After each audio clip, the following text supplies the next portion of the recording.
اور اسے نقصان پہنچانے کی کوشش کرتا ہے، نقصان پہنچاتا ہے۔ اسی طریقے سے شیطان کھڑے ہو کر کے پانی پیتا ہے۔ کھڑے ہو کر کے پانی پینے سے بچنا چاہیے کہ اللہ کے رسول صلی اللہ علیہ وسلم نے ارشاد فرمایا، کیا تمہیں یہ بات پسند ہے کہ تمہارے ساتھ بلی بھی پیے؟ وہ شخص جو کھڑے ہو کر پانی پی رہا تھا تو اللہ کے رسول صلی اللہ علیہ وسلم نے اس سے کہا کہ کیا تمہیں یہ بات پسند ہے کہ تمہارے ساتھ منہ لگا کر بلی بھی پیے؟ اس نے کہا نہیں، مجھے یہ بات پسند نہیں ہے۔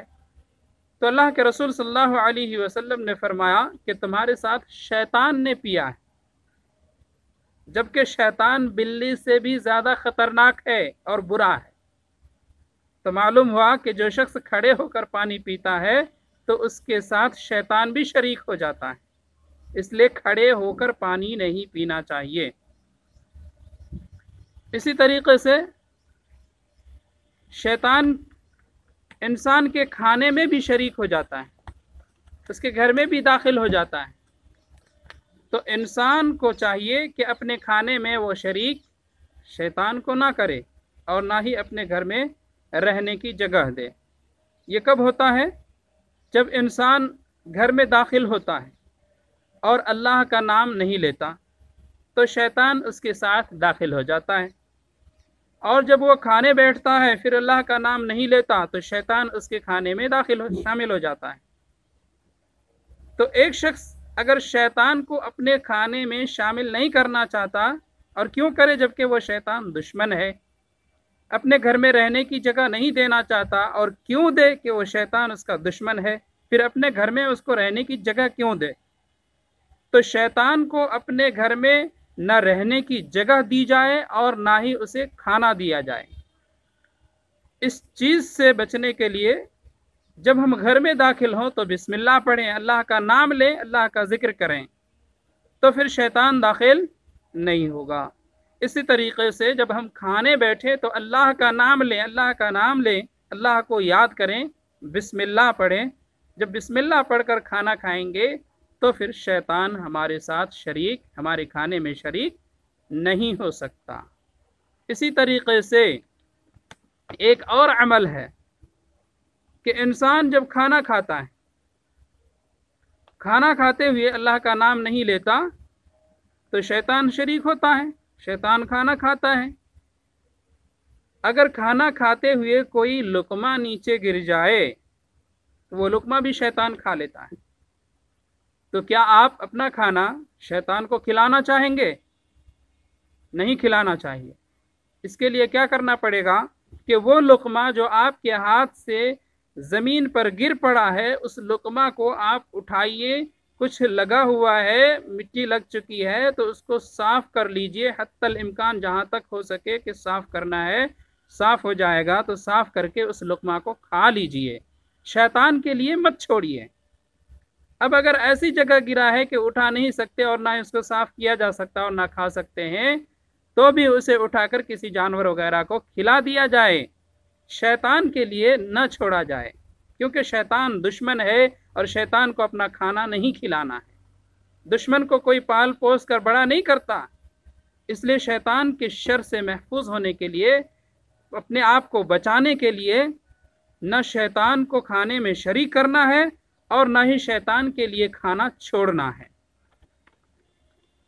اب آئیے، یہ تو ہو گیا کہ شیطان کو کھانا بھی نہیں دینا ہے۔ اب شیطانی عمل سے بھی بچنا ہے۔ اللہ کے رسول صلی اللہ علیہ وسلم نے بیان فرمایا کہ دائیں ہاتھ سے کھاؤ پیو، بائیں ہاتھ سے کھانا پینا شیطان کا کام ہے۔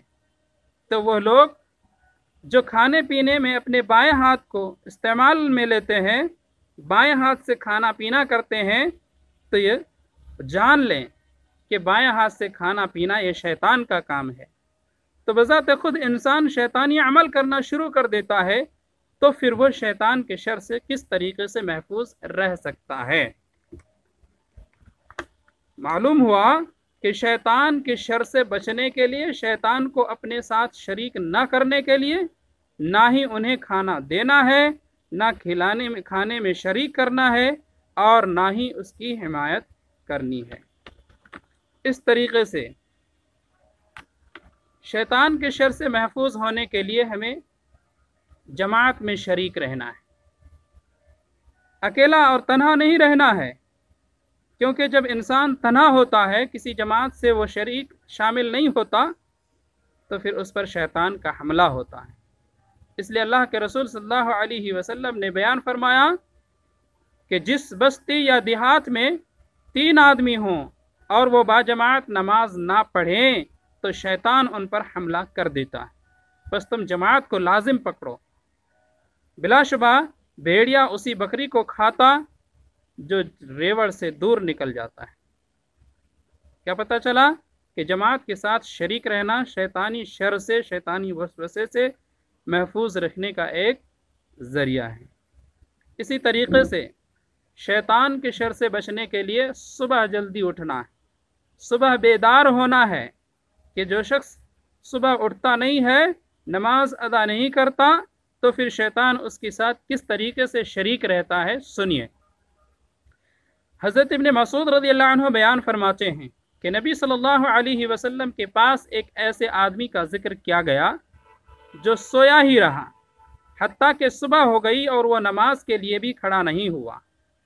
آپ صلی اللہ علیہ وسلم نے ارشاد فرمایا، ذالک رجل بال الشیطان فی اذنیہ۔ اللہ کے رسول صلی اللہ علیہ وسلم نے ارشاد فرمایا، یہ ایسا آدمی ہے جس کے کانوں میں شیطان نے پیشاب کر دیا ہے۔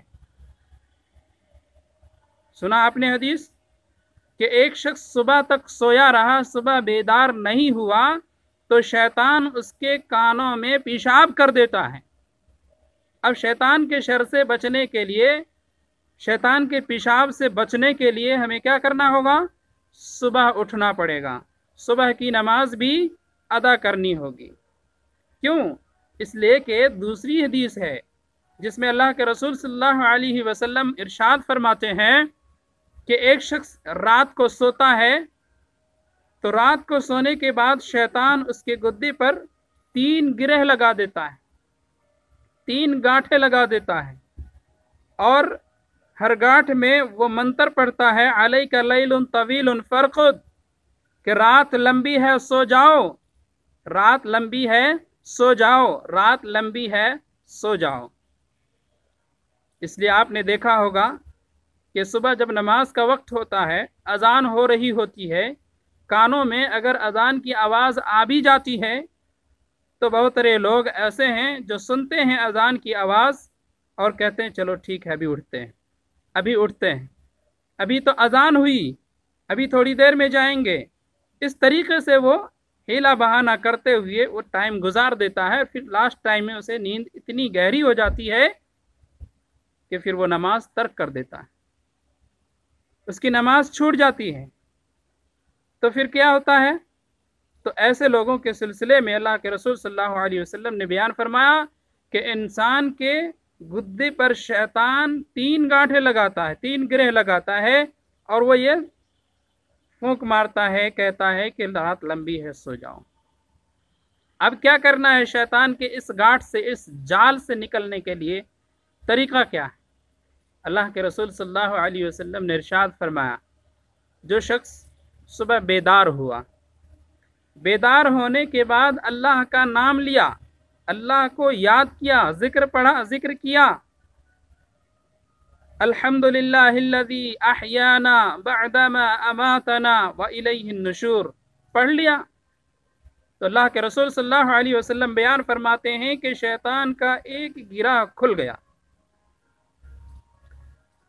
اور اس ذکر کے بعد اس نے وضو بنا لیا تو دوسرا گرہ کھل گیا، وضو بنانے کے بعد نماز پڑھ لی تو تیسرا گرہ کھل گیا، اور اس طریقے سے شیطان کے لگائے ہوئے گانٹھ گرہیں تینوں کے تینوں کھل گئے، اور شیطان کے جال سے وہ شخص نکل گیا، اور وہ صبح اس طریقے سے کیا کہ وہ چاق و چوبند تھا، بالکل فرتیلا، چست تھا، اس میں کوئی سستی، کوئی غفلتی اور کوئی کاہلی نہیں تھی، ایسی حالت میں اس نے صبح کی۔